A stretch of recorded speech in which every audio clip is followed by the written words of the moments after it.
very good evening and many thanks for choosing KUTV to keep you informed once again. On the 23rd day of October, we get to do this once again. Let's take a short intro.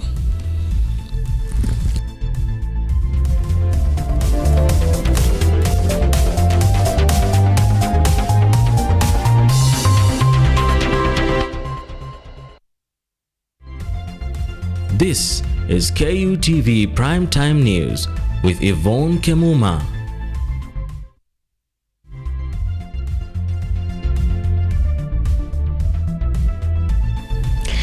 That's right. On the sign language interpretation is Sami Okelo. Remember to engage with us on X at KUTV_Kenya and at Kemuma_Monari. Let's begin. Now, President William Ruto has once again urged Kenyans to come out in large numbers and register under the new Social Health Authority SHA program, emphasizing that the scheme is designed to serve all Kenyans, unlike the previous system. Now, Rajab Juma reports.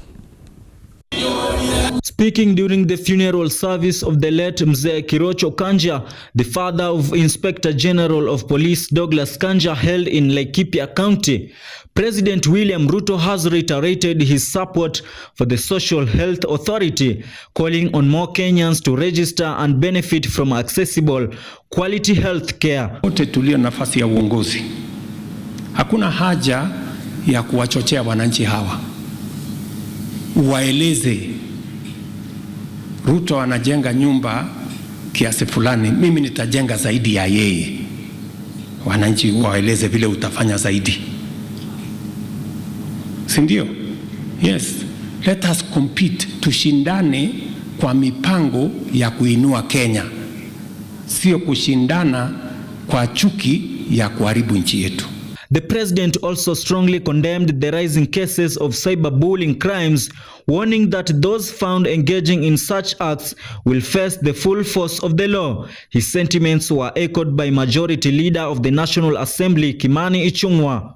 Jana nimesikia viongozi wa kanisa wakikemea rais sababu ya kutia sahihi the Computer Misuse and Cyber Crimes Amendment Act of 2025. What is that act doing? The Amendment Act, sababu ni marekebisho ya ile sheria ya 2018, inalinda watoto wetu, inalinda kanisa. During the event, the president highlighted key development projects, including the affordable housing program and the improvement of agricultural practices, describing them as crucial pillars for boosting the economy and creating employment opportunities for the youth. He further defended the recently signed Computer Misuse and Cybercrime Act, stating that it aims to curb online offenses and safeguard citizens despite mixed reactions from Kenyans. Amendment ilifanywa na bunge. Hakuna kitu ya kuficha, hakuna kitu ya giza, hakuna kitu inafanywa usiku. We are doing the right thing for Kenya. We want to protect this nation from situations that undermine the well-being of the young people of our nation, the well-being of the people of Kenya, the security of the country, na yale mambo mengine ambayo yatatusaidia. Wale wanaosema waseme ukweli. Leaders present at the ceremony used the occasion to denounce divisive remarks that could sow discord among citizens. While calling for peace and national unity, they urged Kenyans to cooperate with the government in ending online harassment and misuse of digital platforms. Pia rais anaambiwa alitia sahihi bill ambayo sasa itafanya watu wasisemezane kwa mitandao. The Computer Misuse and Cybercrimes Act or Amendment Bill. Bishop, the truth is the Computer Misuse and Cybercrimes Act was assented to by President Uhuru Kenyatta in May of 2018. Rajab Juma, KUTV.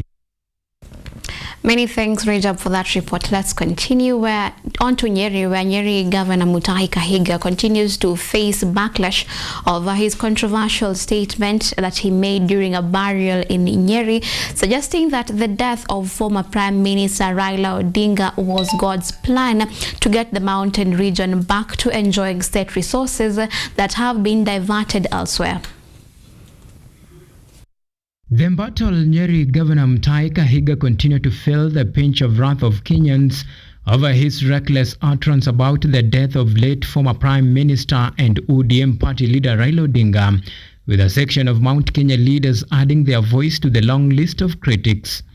Tulishtuka sana kwa mambo ambayo iliweza kuongewa na governor wa Nyeri, Governor Kahiga, ambayo imeshtua kila mtu katika Kenya. Na kwa sababu tuko hapa kama magavana wa Mount Kenya East, tungetaka kusema matamshi ya Governor Kahiga ilikuwa ni yake peke yake. Hiyo sio tabia na desturi ya watu ya Mlima Kenya. Hiyo ndio tabia na desturi ambayo tunaona gavana wa Nyeri Mutahi Kahiga akiwa nayo. Hiyo sio tabia na desturi ya watu ya Mlima Kenya. Hiyo ni tabia na desturi ya wakora, watu ambao hawana utu, watu ambao sio wangwana, watu ambao hawezi kujua familia ya kiongozi ambaye amefanyia Kenya na Afrika mzima kazi ambayo inajulikana ya demokrasia, ya good governance, na ya kutetea watu wa Afrika. The leaders accused Governor Mutahi Kahiga of being insensitive, arguing that his remarks were an affront to African cultural values that demanded respect for the dead. Our culture does not involve making mockery or celebrating other human beings or other human lives' death. It does not matter the relationship we had with those people when they were alive. It is not our culture to celebrate even the worst of our enemies' death, if there is such a thing, because we know that life is given by God and life is taken by God, and therefore we cannot have mockery or have jokes around deaths of our fellow human beings. Speaking in his native Kikuyu language at a burial ceremony in Nyeri, Kahiga's controversial remarks were seen as politicizing and mocking the death of former Prime Minister Raila Odinga, suggesting that Odinga's death was God's plan to get Mount Kenya region back to enjoying state resources that had been diverted elsewhere. Maneno hayo ni ya Mutahi Kahiga peke yake, wala si ya jamii ya Wakikuyu. Tunasema kwamba we condemn these utterances with the strongest terms possible. Na tunasema kwamba viongozi wetu, mjue kwamba Kenya ni kubwa, tumejaa kila sehemu, tumechanganyikana, siasa za ukabila zimepitwa na wakati. Huu ni wakati wa kusema kwamba Wakenya waishi kwa amani. Tunamwoboreza kiongozi wetu Raila Amolo Odinga, na hata hiyo ofisi Mutahi Kahiga ako ndani ya governorship ilikuja kutokana na juhudi za mheshimiwa Raila Amolo Odinga. Kama sio kiongozi wetu Raila Amolo Odinga, hata hiyo ofisi yenye yako ndani haingekuwepo. Kahiga's comment has sparked public outcry, with a section of elected leaders and Kenyans calling for his resignation. On Wednesday this week, former primary teacher tendered his resignation as a vice chair of the Council of Governors. I am taking responsibility of the real and perceived meaning of my remarks. Ahuma Evans for KUTV, Nairobi. Well, operations at the National Transport and Safety Authority (NTSA) came to a standstill after protesters accused the agency of laxity in tackling rising road accidents. The demonstrators demanding sweeping reforms and fresh leadership to restore public confidence and curb the alarming surge in road deaths.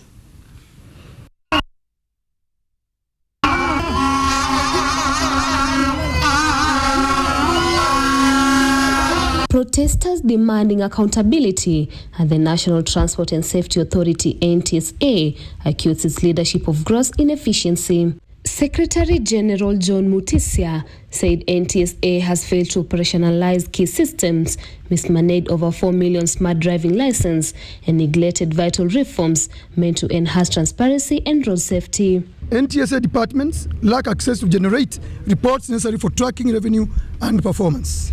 And number 3, over 4 million smart driving license cards had been delivered, but most remained unused without a clear explanation for the delay. And lastly, number 4, no formal contract was signed for the adoption of the system, weakening NTSA's legal and technical grip on its operations. All the Auditor General's reports have been on ESCC desk for over 2 years. Road Safety Association Chairman David Kiarie said nearly 5,000 people have died on Kenyan roads this year, blaming NTSA's leadership for failing to enforce safety measures. He urged swift appointment of a new chief executive, insisting their petition demands urgent reforms and accountability. Hatutaruhusu wa Kenya waendelee kupoteza maisha yao na mishahara watu wanalipwa. Hii ofisi ni wa Kenya wanalipa. Hiyo mishahara ni wa Kenya wanalipa. Na kama wameshindwa na kazi, tunaambia bwana DG atoke aende. Tutapeana petition yetu, tufuate sheria vile inavyostahili. Sheria iko very clear. Mtu akishindwa na kazi anastahili aende. Protester Mohamed Kuria urged NTSA to prioritize vehicle inspection before operation, saying unchecked road unworthiness fuels rising accidents. He insisted demonstrators will sustain pressure until decisive reforms are enforced. Tunauliza rais wetu mpendwa aingilia hii mambo. Adhiriwa. Wasaki mtu mwingine adhiriwe. Hakuna kitu kingi kama kupoteza mtu. The protesters vowed to continue their push for accountability, insisting NTSA must urgently reform its operation to end needless road deaths and restore public trust in road safety. Edna Nerea, KUTV, Nairobi. Now, education stakeholders in Kisii County have expressed concerns over the long school holidays, saying the extended break may pose difficulties for parents in keeping their children engaged and focused. They are urging parents to use this time to guide and monitor their children, warning that the 2.5 months holiday could affect children's behavior and academic progress if not well managed. While addressing parents during a school event in Kisii, the education stakeholders noted that this holiday is different from previous ones, as children will be home for a much longer period, a situation that may be challenging for many working parents. They emphasized that unlike in school where teachers guide and nurture students, many children at home lack close supervision, which would expose them to risky behavior. They warned that without proper monitoring, children might get involved in dangerous groups, drug abuse, or other inappropriate behavior. It's going to be one of the longest holidays in the year, with about 12 weeks. But now, as they're getting on for the next about 10 weeks, there will be no order. And the majority of our parents are working parents. So these children stand a risk of getting into, informal activities that are not organized. Maybe getting into gangs, walking around the villages, moving from one home to another, and that one may endanger them. Additionally, the stakeholders cautioned against the negative influence that can arise when children interact with peers from different schools, urging parents to use this time to bond with their children, teach them, and listen to them to help them maintain good morals. And as they interact with the learners from other institutions, there is an element of this socialization and picking up vices, picking up characters, picking up behaviors that probably in one way or the other are not pleasing. Because even different institutions bring up these people differently.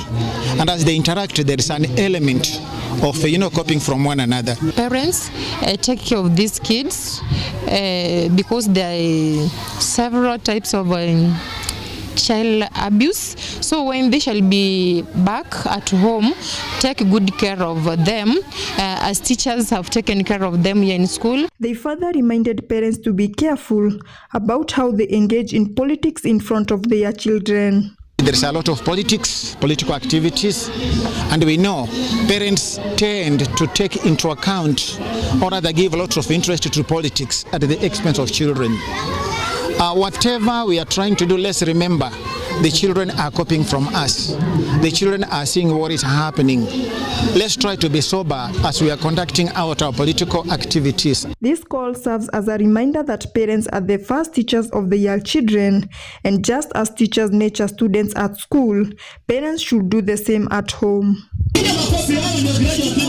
Rose Kaguku, KUTV, Nairobi. Well, that report by Rose Kaguku takes us to our first commercial break here on KUTV's News at 9. Then I'll be back with more reports. See you on the other side.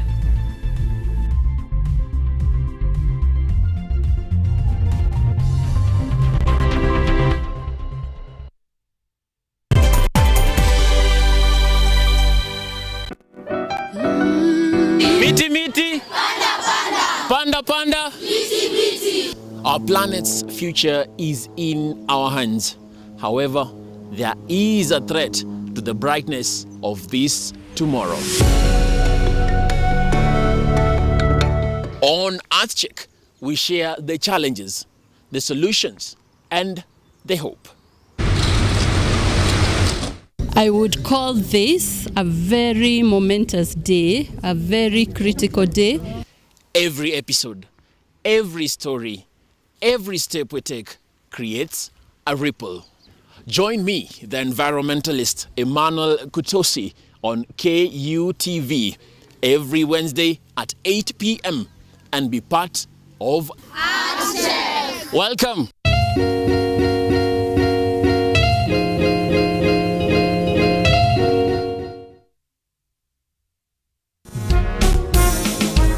A new era, a new people.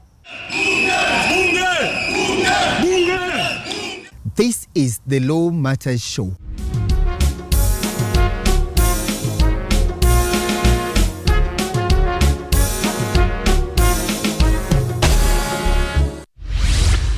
A program that brings you legal sensitization on your television. My statement is written and just quote the prosecution. Seeing that this loss is a setback for Raila Odinga. What policy recommendations were fronted by the candidate? With diversity, we demystify important legal issues locally, regionally, and internationally. What Tanzanians. Join me, Elvin Onsongo, as I bring you more insights on law matters. We are looking at social issues. What is the problem? Is it the economy? Is it... Law Matters Show, creating awareness, advocacy, and enhancing lives.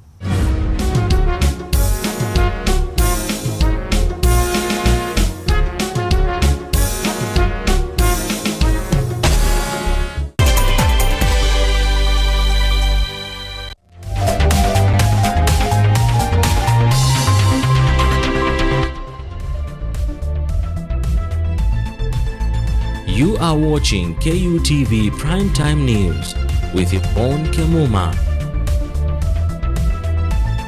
That's right, and welcome back. On the sign language interpretation, I'm with the company of Sami Okelo. Engage with us on X at KUTV_Kenya and at Kemuma_Monari. We are streaming live on YouTube at KUTV News Kenya. Now, Prime Cabinet Secretary Musalia Mudavadi has continued advocating the government's commitment to transforming agriculture into a profitable, technology-driven enterprise. Speaking at the close of the 5th Annual National Agribusiness Summit in Nairobi, Mudavadi said that bold policy reforms under the agricultural sector, transformation and growth strategy, and the bottom-up economic transformation agenda are modernizing value chains lines and boosting market efficiency. He noted that investments in value addition, agro-industrial parks and cottage industries will raise farmers' incomes and create jobs. The summit, themed From Promise to Action, brought together key players to champion innovation as the future of agribusiness.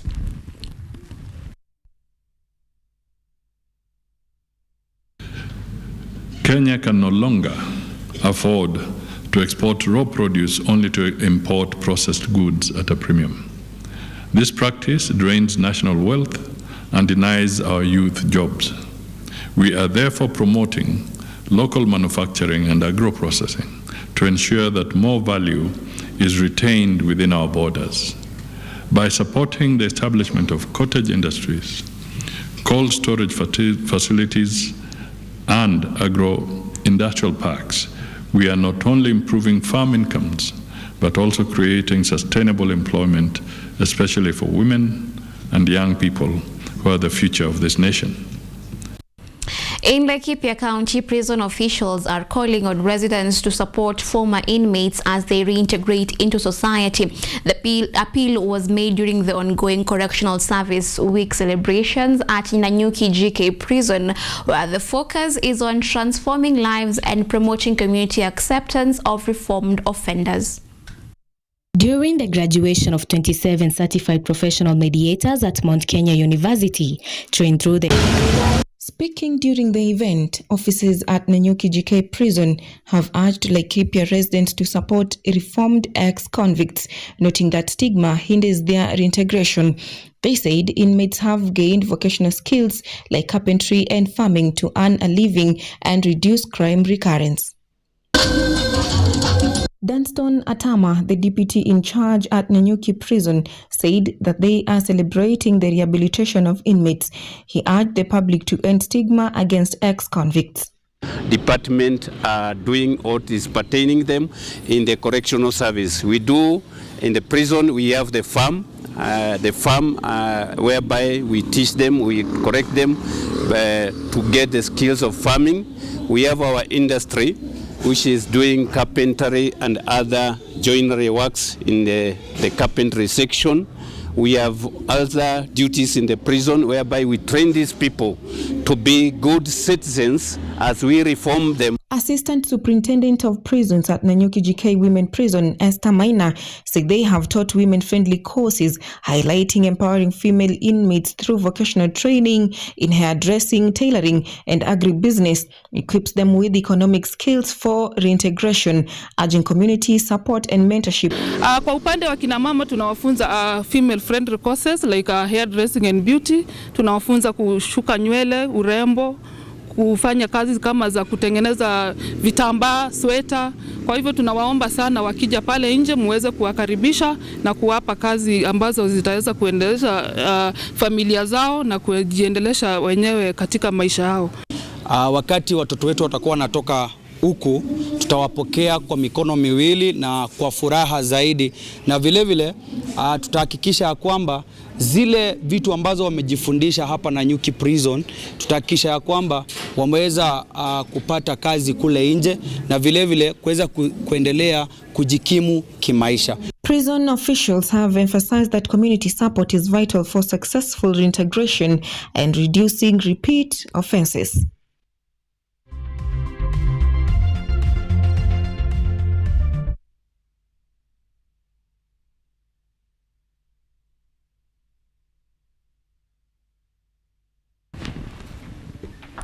Now, apologies, there was a slight mix-up there, and we'll continue and then take the other story later on. Now, 3 counties in the Mount Kenya region, Meru, Embu, and Tharaka Nithi, have signed a memorandum of understanding to jointly manage waste and turn it into a source of income.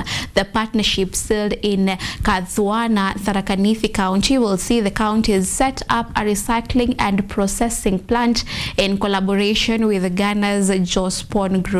Governors Muthomi Njuki, Cecily Mbarire, and Isaac Mutuma said the project will create thousands of job opportunities for the youth. Individually, none of us has enough waste to attract an investor to come and invest in our region or in our counties. But collectively, we have a critical mass of waste that can actually attract an investor. And that is why we are here today. And we began, and we have held very many meetings, as Governor Mudhomi has said. And I really want to appreciate our technical teams, because you have also showed us that you can actually work together. That the boundaries we have are on paper and in our minds. That if we remove them, you have great brains in the 3 counties that come up with great ideas.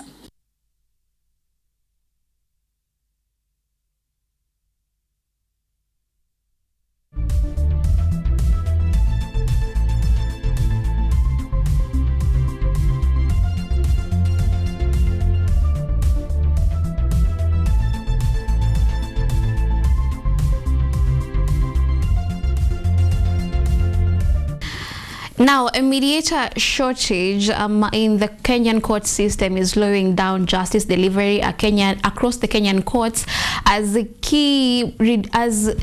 is reducing the backlog. Okay, I'll take that story again.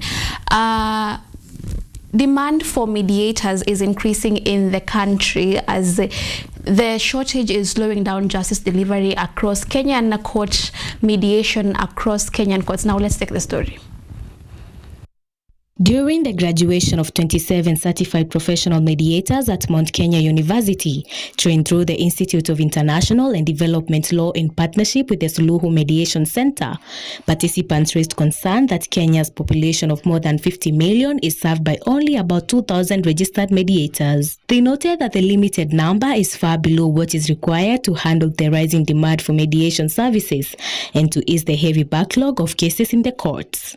Then there is quite a gap in terms of the number of qualified mediators who can help mediate matters within our republic, and as such there is need to train more. There is need also to sensitize the citizenry in terms of other alternative ways of resolving disputes other than going to court or using other abrasive means. They observed that although the judiciary's court-annexed mediation program has significantly improved case resolution across the country, its full potential remains constrained by a shortage of trained professionals and limited public awareness. But this is a very friendly process where 2 parties or more sit and just agree on how to resolve their own dispute, and for that reason it is cost-effective and much quicker and saves time. Actually, we don't have enough mediators. The fact that we have so many cases pending in court, so many files even in the judiciary that are being handled now by mediators is a sign that there is more.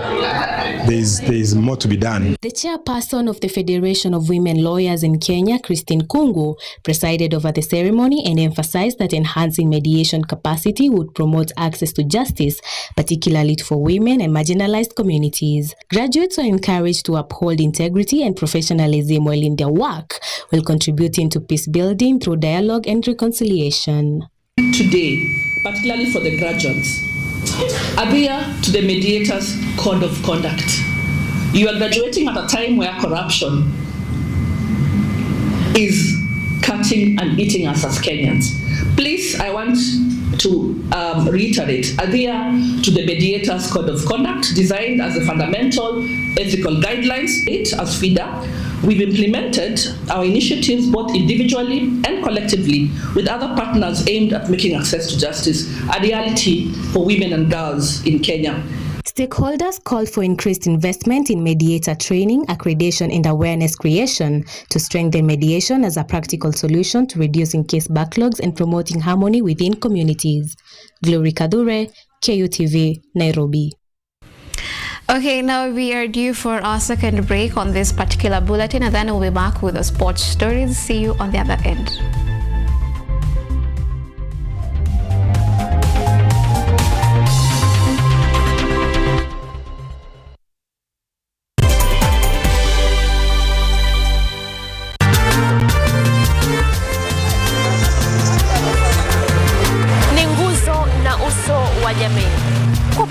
Uka akawa tuzo, ukakamavu wake ukatii na kumfanya mwenye bidii. Kwa machozi na makeke akabaini jinsi ya kuwini. Huyu ni mwanamke ngangari kwa jinsi alivyo ng'ari. Mimi ni mwanamke mwake. Usikose kutazama kipindi cha mwanamke mwake nami Caroline Kimwele.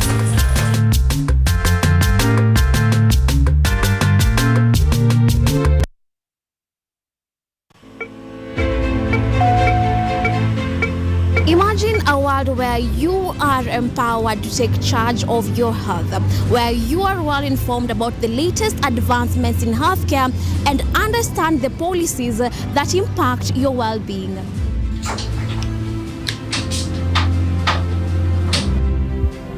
Get ready to take charge of matters your health as we bring you a blend of weekly health features that engage professionals from across various medical fields. When do you decide as a patient, do I need to go see the doctor?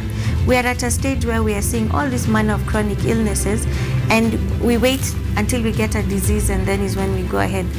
From the most mundane to the complexities that perhaps seem overwhelming, we got you covered. In terms of the factors that might be attributed, there are hereditary factors that means it could be genetic, so that's one factor. But there are other factors as well, like nutritional deficiencies.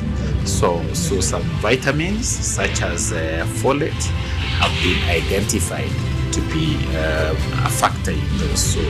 Our mission is to break down intricate health topics into understandable and actionable insights. Join me, Yvonne Kemuma, every Wednesday 9 p.m. on KUTV's News at 9, where your health is our priority.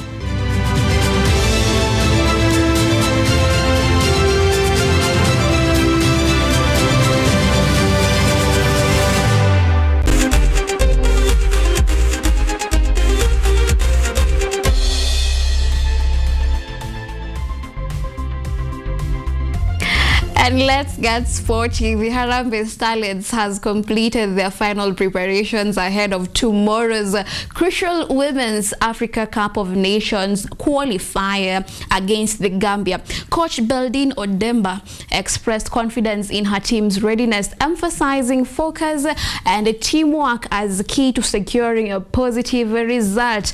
Goalkeeper Lydian Awor and defender Dorcas Shikobe echoed the coach's optimism, noting that morale in camp is high following intense training sessions. The Starlets aim to capitalize on home advantage as they seek to advance to the next round of the qualifiers.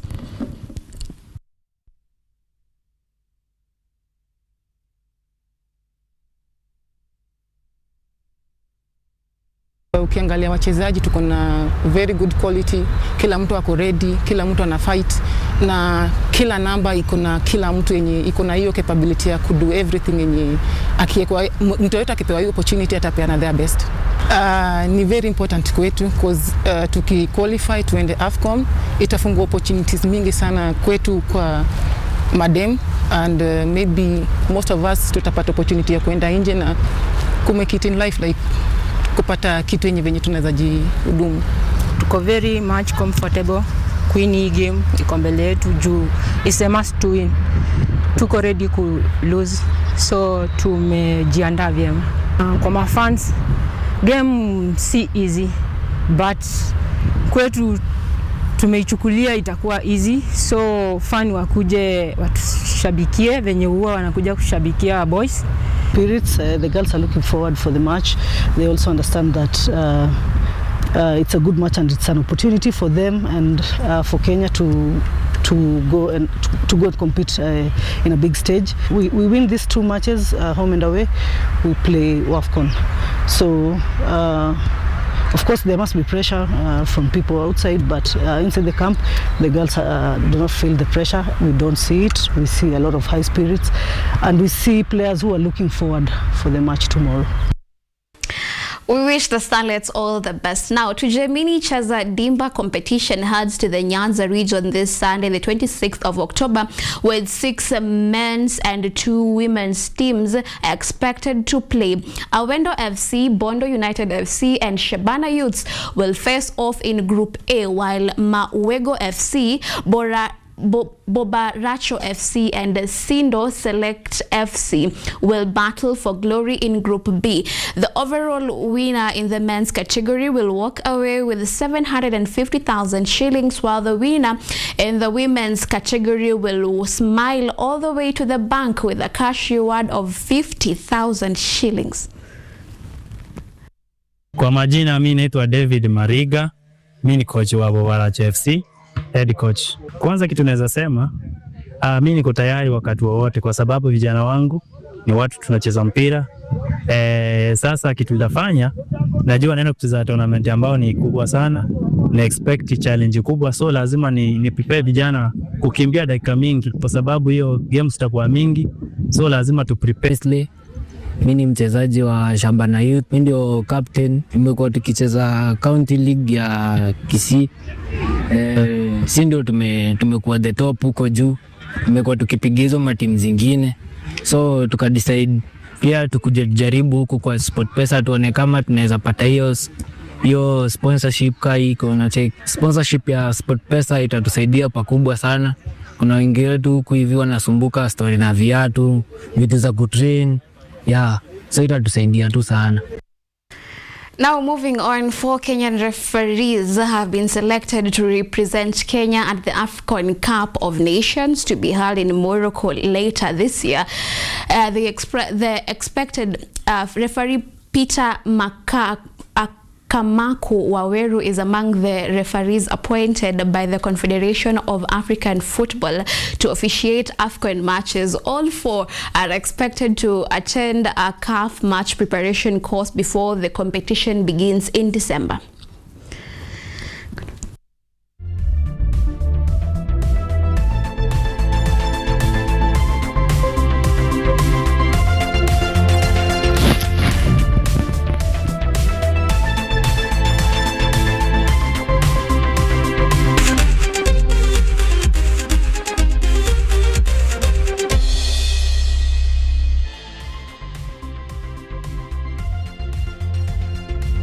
That is all the time we had for you tonight. Thank you so much for being with us tonight. Mine tonight is to wish all the ladies playing in male fields to all the best during this weekend, and we do hope eventually they will get the recognition that they deserve. My name is Yvonne Kemuma, and on the sign language interpretation has been Sami Okello. Have a good night.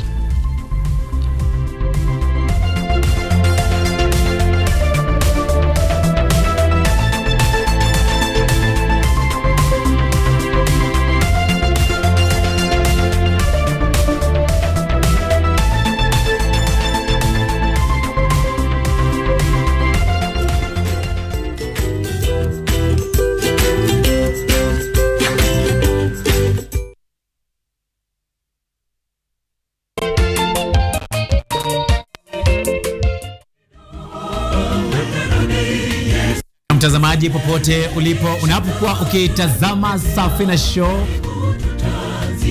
inang'oa nanga sasa hivi. Ungana nami Albanas Mwania, nahodha wa Safina Show, nikutoe ng'ambo ya pili hadi ufuoni. Safina Show, sauti ya matumaini.